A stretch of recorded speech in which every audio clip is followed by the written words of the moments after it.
আসসালামু আলাইকুম dear students, আজকে আমরা দেখাবো যে কিভাবে বিভব শক্তির সাথে মোমেন্টাম অপারেটর হচ্ছে কমুটেট করে এই জিনিসটা পাই। Iota H cut del V by del X, এটা কিভাবে আমরা পাই। সো আমরা প্রথমেই এই যে কমুটেটর যে সম্পর্কটা সেটা লিখে ফেলবো। সেটা হচ্ছে V of x comma P. তো দুই পাশে এটা কম্পিউটার সম্পর্কে আমরা জানি যে ভিপি তারপরে মাইনাস পিভি লিখতে হয়, তাই না? এগুলো জানা আছে আমাদের।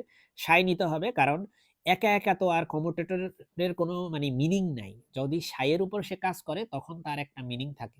তো সাইয়ের উপর সে অপারেটর করলেই তার একটা মিনিং দ্বারা হয় আর কি, ঠিক আছে? তো এখানে দেখো, সাইয়ের উপর তুমি পি দিয়ে অপারেট করবা আর এখানে সাইয়ের উপর ভি দিয়ে অপারেট করবা, তাহলে ভি যেই মোমেন্টাম, সরি যেই বিভব শক্তি, সেই বিভব শক্তি ভি হ্যাট অপারেটরটা ইকুয়াল টু ভি, বুঝতে পারছো? এটা হচ্ছে তার ডেফিনিশন।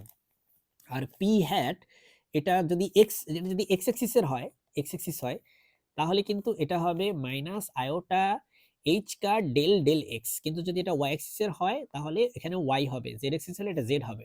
আচ্ছা, গেল এটা। তো ধরো আমাদের সাই হচ্ছে এক্স এর উপর শুধুমাত্র ডিপেন্ড করে, ধরো তাহলে তো হইলো সাই শুধুমাত্র এক্স এর উপর ডিপেন্ড করে। এখন এটা হচ্ছে পি হ্যাট, আমরা লিখছি এই যে পি হ্যাট, এটা পি অফ এক্স হ্যাট, আর ভি হ্যাট মানে আমরা জানি হচ্ছে ভি শুধু। তাহলে এখন দেখো মাই ডিয়ার স্টুডেন্টস, এখানে আমরা মাইনাসের মাইনাস দিলাম, iota H cut V V এর লিখলাম, আর এখানে del psi by del T del X, আর মাইনাসে মাইনাসে প্লাস হইলো, আয়োটা এইচ কার্ড লিখলাম, ডেল ডেল এক্স, এই যে ভি এক্স, ভি আর সাই দুইজনকে ডিফারেন্সিয়েশন করতে হবে এক্স এর সাপেক্ষে। তো এক্স কে সাপেক্ষে যেটা ডিফারেন্সিয়েশন করতে হলে গুণের সূত্র অ্যাপ্লাই করতে হবে। প্রথমে ভি কে বাইরে রেখে এক্স এর সাপেক্ষে সাই কে ডিফারেন্সিয়েশন করো, পরে সাই কে বাইরে রেখে এক্স এর সাপেক্ষে ভি কে ডিফারেন্সিয়েশন করো।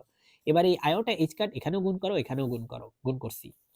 এটা যে কথা, এটা তার উল্টা কথা, তাই না? মাইনাস আছে প্লাস আছে, সো কেটে দাও দুইটা, শুধুমাত্র থাকে এই জিনিসটা। তো এই জিনিসটা থাকে আমাদের বাম পাশে ছিল এটা, আর ডান পাশে এখন কি আছে? ডান পাশে আছে শুধুমাত্র এইটুকু। তো আমরা এখানে দেখতে পাচ্ছি এই সাই আর সাই যদি আমরা ক্যান্সেল করে দিই, আমাদের এই কমোটেটর সম্পর্কটা চলে আসে, আয়োটা এইচ কার del B by del X. এটাই ছিল আজকের সংক্ষিপ্ত প্রমাণ। সো আশা করি বুঝতে পেরেছো। আসসালামু আলাইকুম।